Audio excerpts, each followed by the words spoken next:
Сделаем краткий видеообзор в печи. Сделал вот человек у нас мастер, зовут Илья Бурдин. У него в подмастерьях был Денис, 15 лет. Вот берите с него пример, через 3 года будет такой же мастер, как Илья. Вот у нас заказчик Сергей, уважаемый человек. Так, значит, вот у нас печь. Печь-камин. Мы ее назвали Барская. Будет у нее такое название: Барская печь-камин.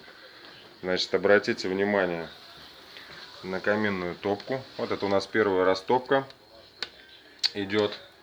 Как всегда, сама дверь крепится по периметру на лист нержавейки, что предохраняет кирпичи от скалывания, от перегрева, и дверку держит надежно.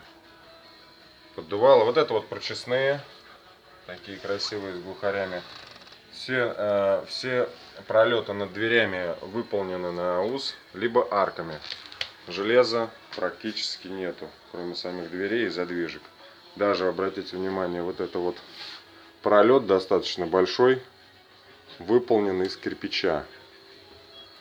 Вот это вот у нас Илья, он мастер, он любит сделать приятное заказчикам, делать вот такие декоративные вещи в печи. Ну, сбоку они даже, так как тут еще и заказчица, супруга Сергея, уехала, приделали несколько цветочков из кирпичей. Вот так они выглядят. Все это выпиливалось с любовью вручную. Стены, как видите, просто идеально ровные. Печь очень удачная получилась, очень красивая.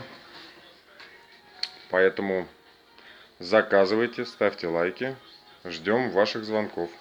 Обращайтесь в мой мастер Тверь.